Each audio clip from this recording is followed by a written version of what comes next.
And before we begin, just a final bit of housekeeping. For those in the room that are appearing on a specific agenda item or wish to offer public comment, the microphones at the podium and tables are directional and require that you hold them pretty close to your mouth when speaking to ensure your testimony is captured by our audio equipment. For members and participants who are appearing remotely via Zoom, if you cannot hear the presenter, please use the comment feature to note that as staff are monitoring the comments in real time.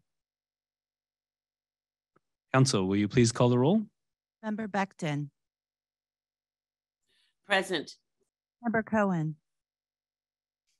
Present. Chair Ravel. Present. Good morning, everyone. Item 1 is the approval of the minutes for the November 17, 2022 board meeting. Is there any discussion, additions or corrections to the minutes from November? Yeah. Chair, I move approval of the November 17th, 2022 minutes. Second. Is there any public comment on this item? Seeing none, Council, please call the roll. The motion before the board is approval of the November 17th, 2022 board meeting minutes. Member Becton. Aye. Chair Ravel. Aye. Motion passes. The next item is public comment. This is the opportunity for the public to comment on items that are not on the agenda. As any items discussed during public comment have not been agendized, the board is not permitted to take any action on these matters at this meeting. Please note, if you wish to offer public comment regarding items 5, 6, and 7, there will be a separate call for public comment when each item is heard by the board. For those on the phone, if you previously indicated your desire to offer comments during this meeting, we will be calling on you by name or phone number. For those participating via Zoom, please raise your hand if you wish to offer comment, and we will acknowledge you and let you know when it is your turn to speak.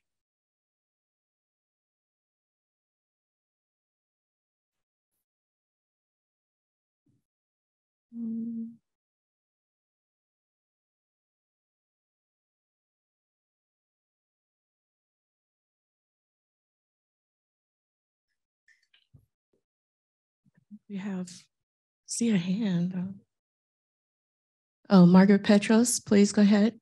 Yes, thank you. I'm afraid something's happening with the video, but if you can hear me, great. Welcome to Controller Cohen. I hope you stay as an active member of this board rather than appoint a representative, because it's a really important, it's the only program that helps victims, and we need elected officials to be present and active. And my comment is on the annual report for fiscal year 21-22. I reviewed it just a couple of days ago, and I am shocked, I am disappointed at the reductions in benefits and the actual payments to victims that have gone down statewide. It's really troubling to me. And not including this in the actual annual report is also a problem for me. It's listed on your website as a supplemental report, showing the details of every county, how much they process to crime victims. So I'm in Santa Clara County and looking at in 2000, 2 years prior, 2 fiscal year prior, Santa Clara brought to crime victims 2.2 million. 2021 fiscal year, 1.5 million. And then last fiscal year, only 788,000. How could that be? It's not like there has been less crimes. There are a lot more crimes. And I would like to ask the board to have a special hearing on this. Every single county in the state, it seems like there is less payment to crime victims. Again, the area surrounding me, San Mateo, has gone down to only 232,000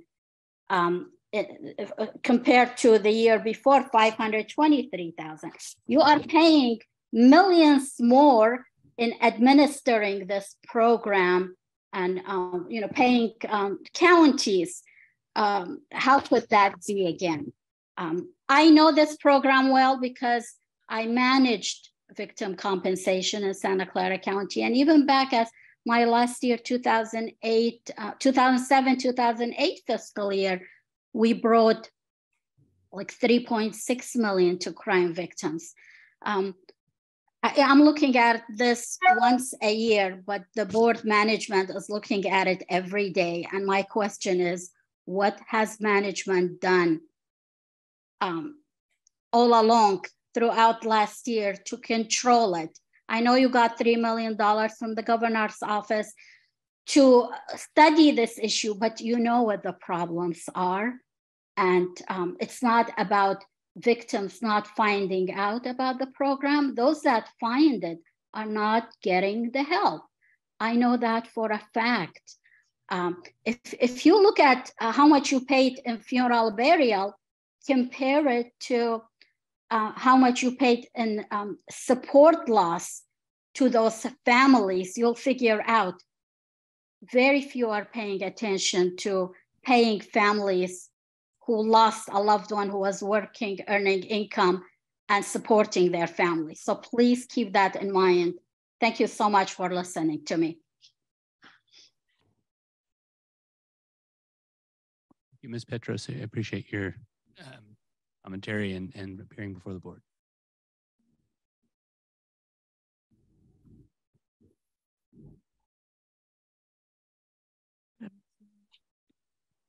Okay, I think we can move on to item 3 then. Item 3 is the Executive Officer Statement, which will be presented by Executive Officer Linda Gledhill. Good morning. First, I want to extend my welcome to Controller Cohn and welcome you to the Cal VCB board. We look forward to your participation and are here to assist you in any way that we can. The first 3 weeks of 2023 have already been busy, and I'd like to share with you some of the highlights.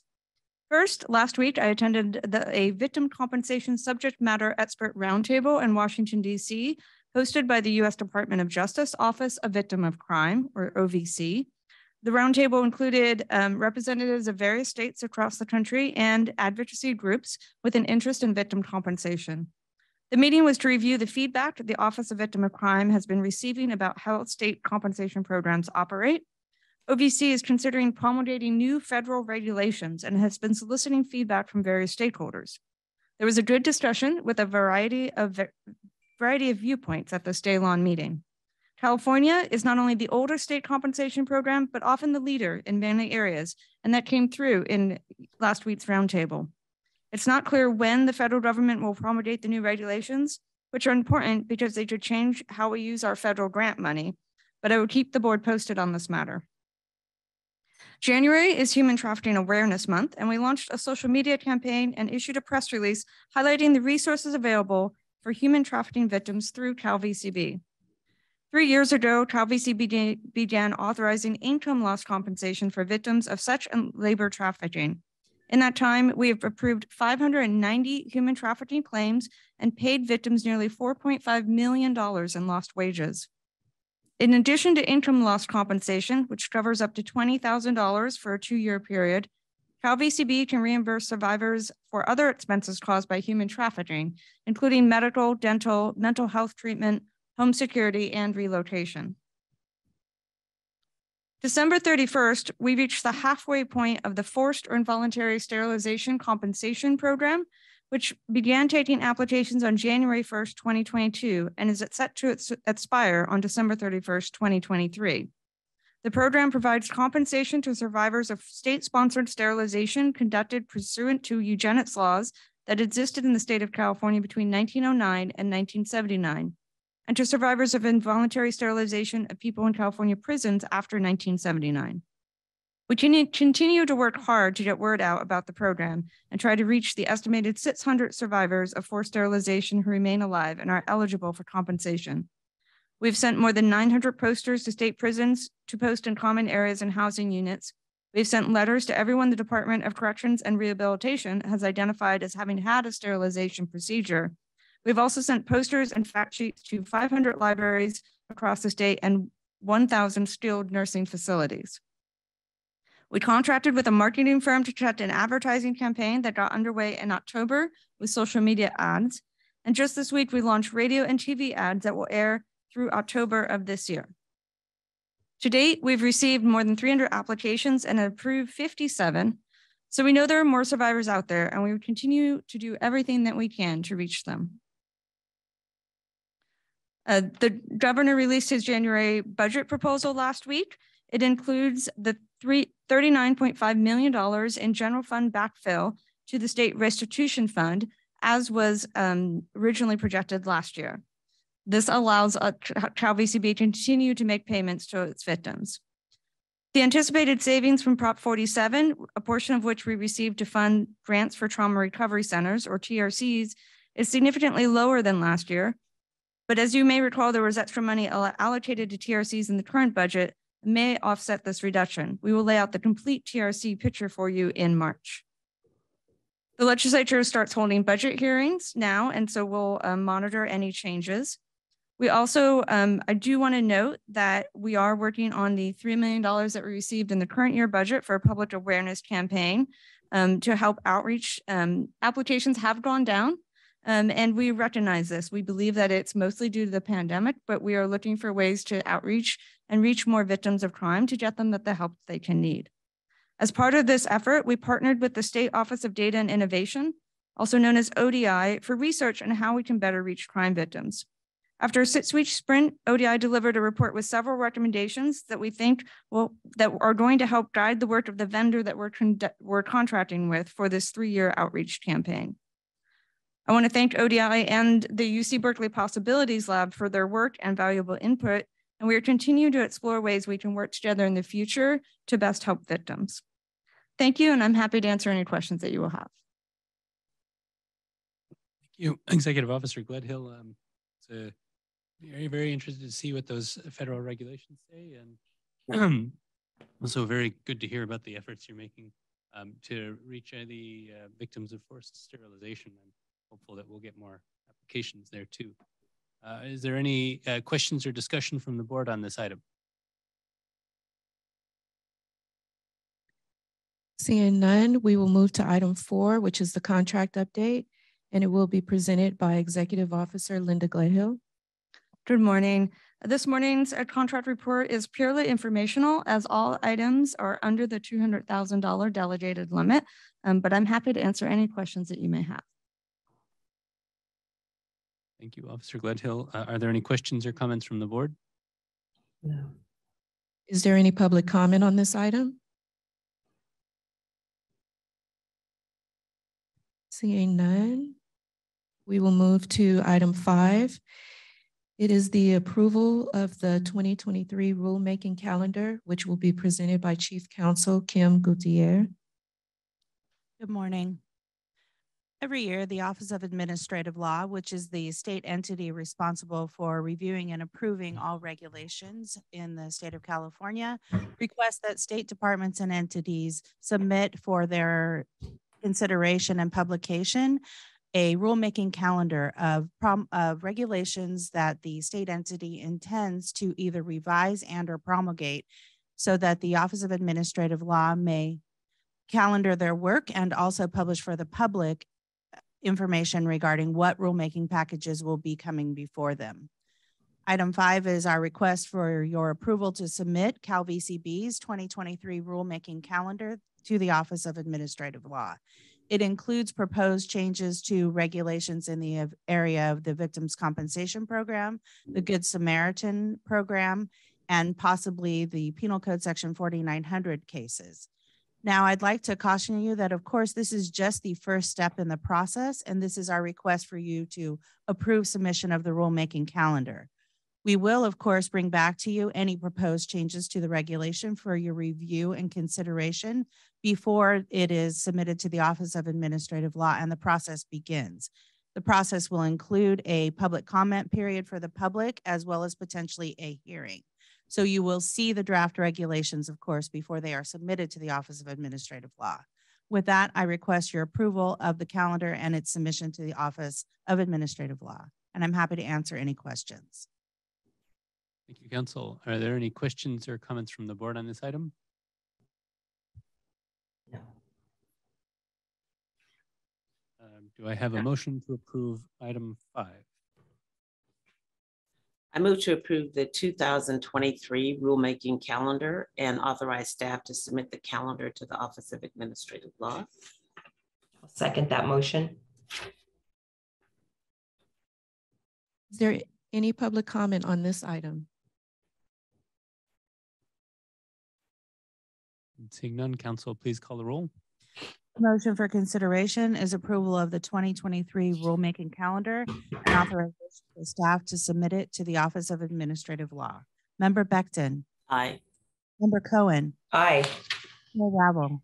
Aye. Motion passes.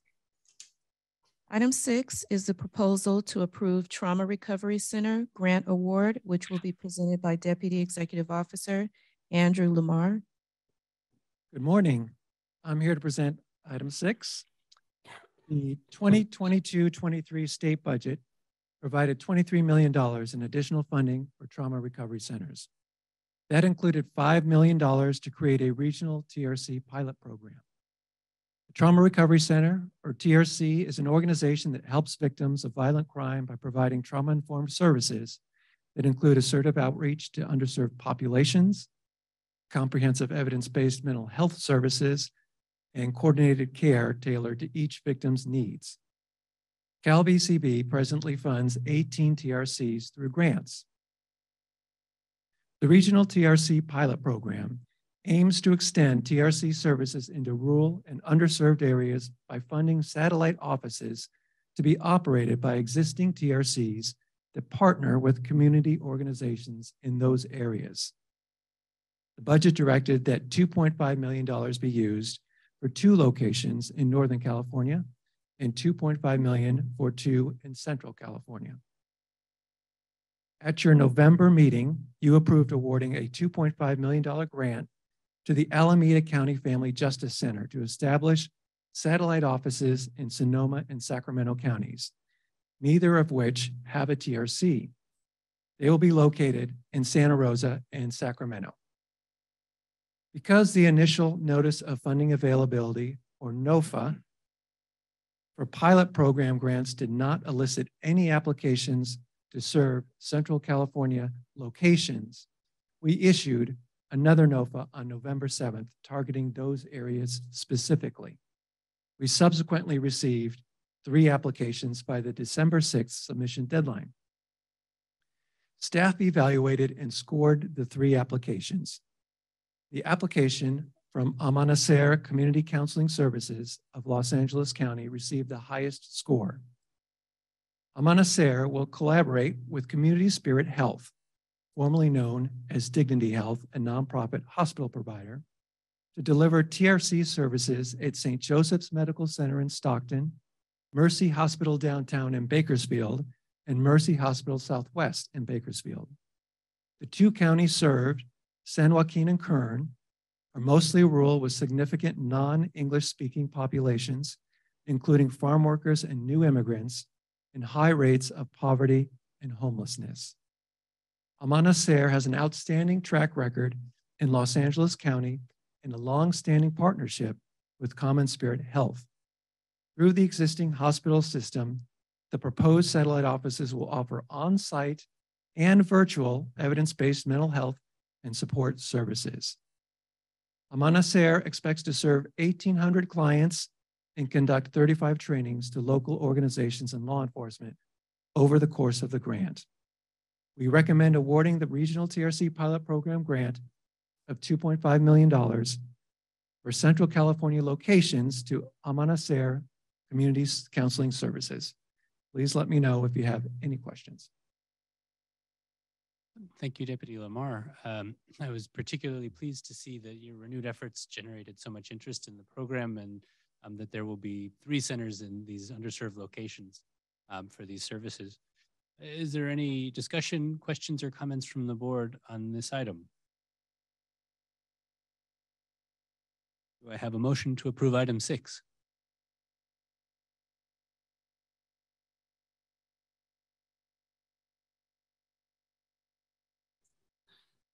I move to approve the proposed Regional Trauma Recovery Center Grant Award. I'm happy to second that motion. Is there any public comment on this item? Seeing and hearing none, council, please call the roll. The motion before the board is approval of the proposed Regional Trauma Recovery Center Grant Award. Member Becton. Aye. Member Cohen. Aye.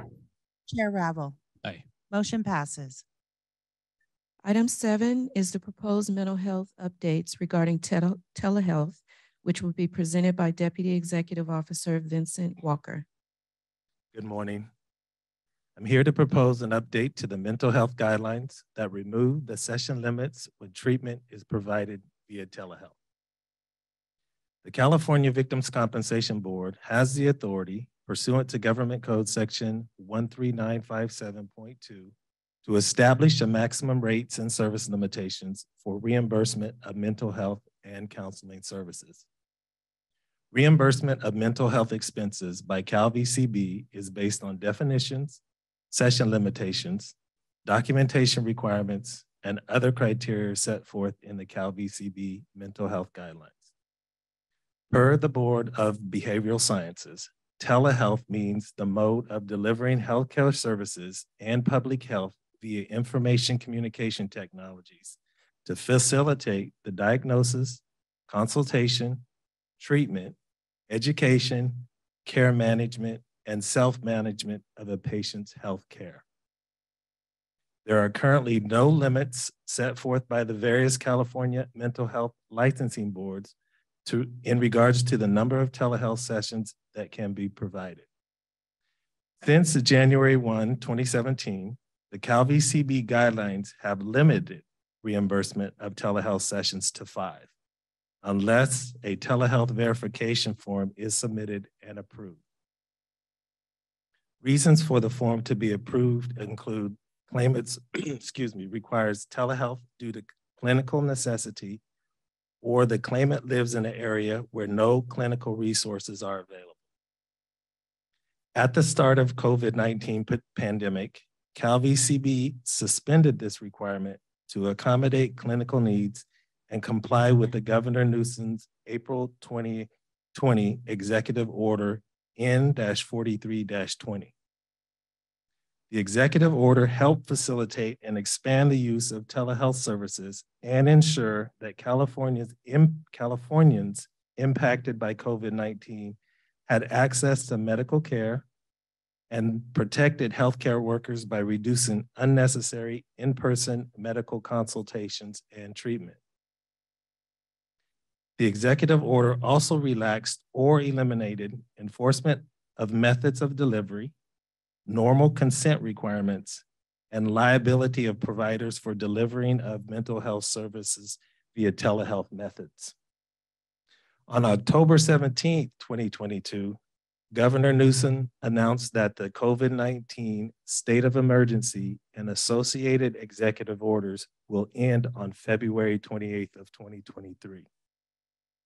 Active waivers issued under the state of emergency and executive orders will also expire. Without board action, CalVCB telehealth sessions will revert back to a limit of 5, except in certain circumstances. CalVCB has heard from claimants and providers alike.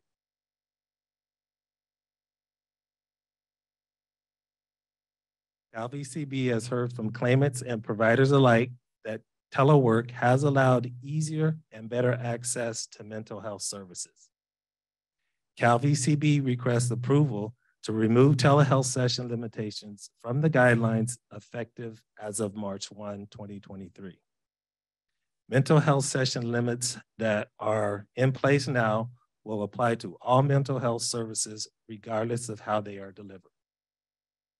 Removal of this requirement will increase flexibility of providers and claimants, increase access to mental health treatment for claimants, and align with California's licensing board policies and requirements. Upon approval, an informational copy of these changes will be filed with the Secretary of State. I'm prepared to answer any questions that you may have. Thank you, Deputy Walker. This was a subject of much discussion at our November meeting, so I'm really glad to see that there's the authority to make this change. Is there any discussion regarding the proposed telehealth mental health updates from board members? Do I have a motion to approve item 7? I move to approve the proposed mental health updates regarding telehealth. Second. Is there any public comment on this item? Seeing none. Council, please call the roll. The motion for consideration is approval of the proposed mental health updates regarding telehealth.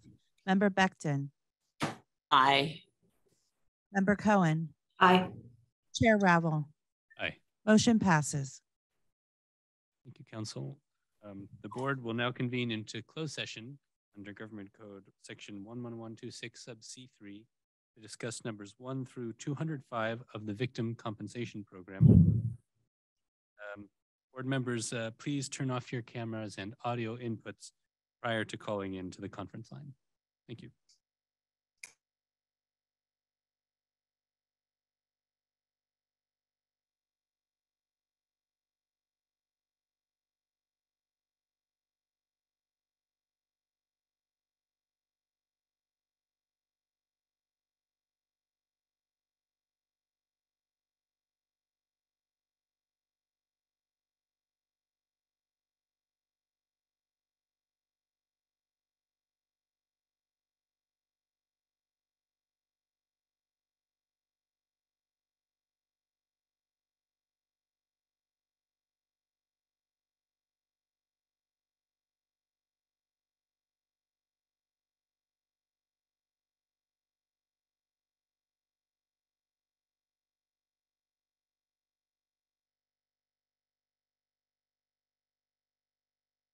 The board is reconvening into public session under Government Code Section 11126 sub C3.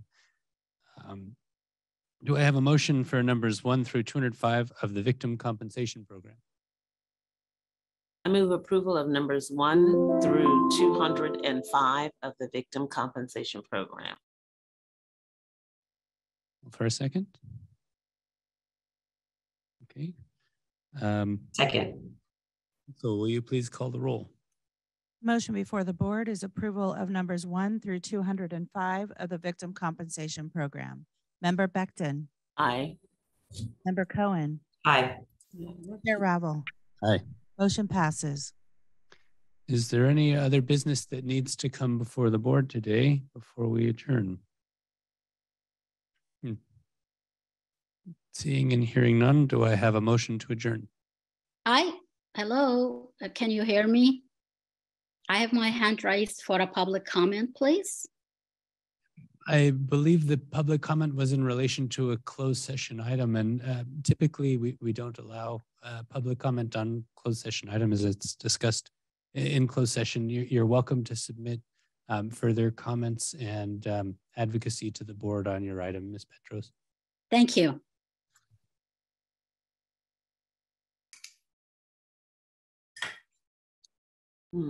Do I have a motion to adjourn? Member Becton, sorry, my cameras went out, but so moved. Second. Council, please call the roll. Member Becton. Aye. Pardon me. Member Cohen. Aye. Chair Ravel. Aye. Motion passes. The next meeting is scheduled to occur on March 16, 2023. Thank you, everyone. Thank you. Thank you.